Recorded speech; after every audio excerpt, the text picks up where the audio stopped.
बोले हनुमंत लाल की जय। बोले आदि शक्ति जगत जननी जगदम्बा की जय।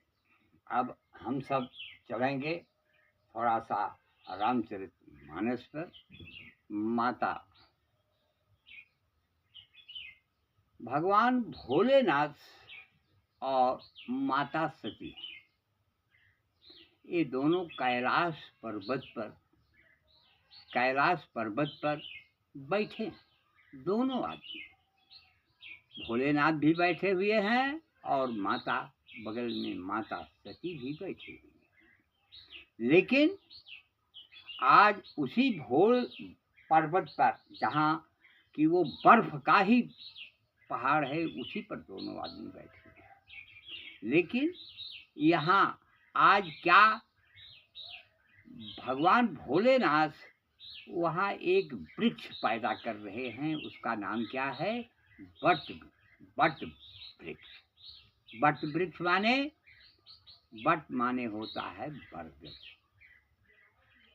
और बट माने होता है विश्वास। तो आज वहाँ बट का वृक्ष भगवान भोलेनाथ पैदा कर रहे हैं, जबकि बर्फ के ऊपर काई नहीं लगती है, मिट्टी नहीं जमती, तो उसके ऊपर भला बताइए कोई भी पेड़ तैयार हो सकता है? नहीं, उस पर कोई पेड़ तैयार नहीं हो सकता।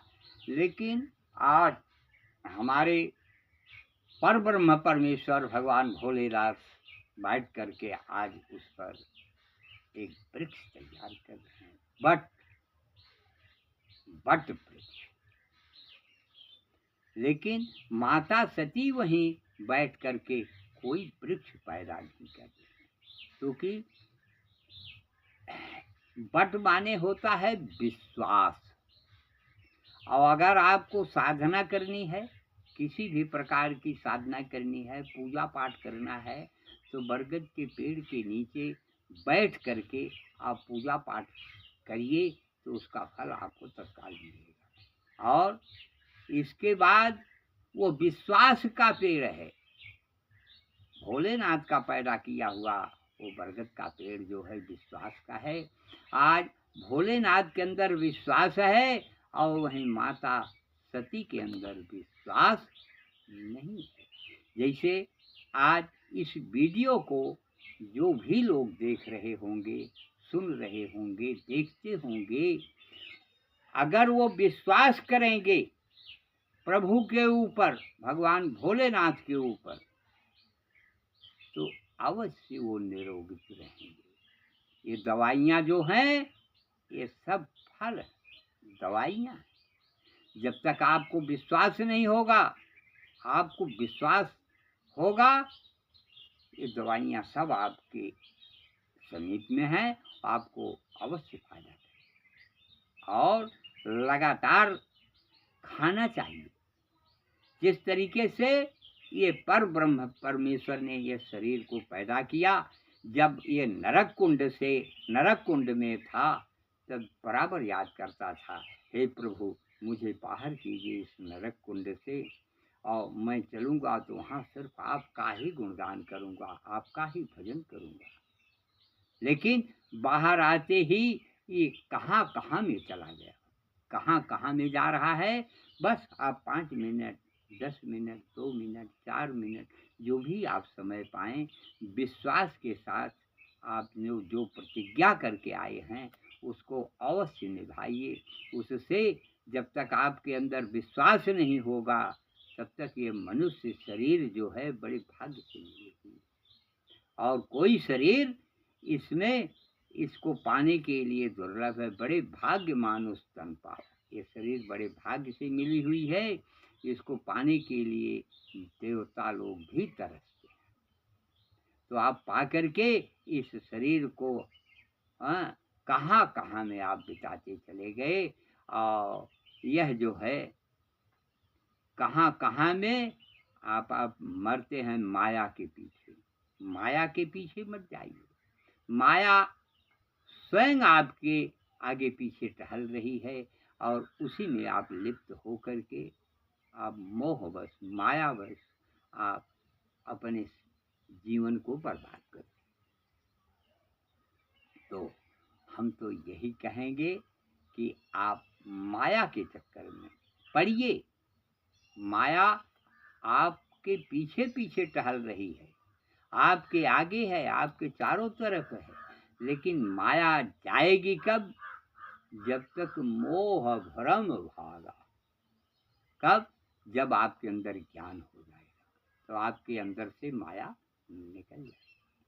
प्रभु का नाम लेने के लिए मन और चित्त, शरीर और मन को एकाग्र करके 5 मिनट ही भगवान का गुणगान करें, और गुणगान करने से आप धन्य होंगे, आप स्वर्ग के गामी बनेंगे। और यही जो है माया आपको भरमा करके आपको नाना योनियों में आपको परेशान करेगी, और इसी में आप परेशान हो करके माया किसको छोड़ा? माया के बस हो करके रावण सोने की लंका को जलवाया। माया के बस में हो करके नारद मुनि माया के बस में हो करके और बंदर का मुख पाया। ऐसे ऐसे बहुत से हैं उदाहरण में, लेकिन आप माया के चक्कर में न पड़ करके आप इस माया को छोड़िए। मोह और माया ये दोनों महा ठगनी मैदान। ये ठग बहुत बड़े ठग हैं, इनसे बचिए, इनसे बच करके रहिए।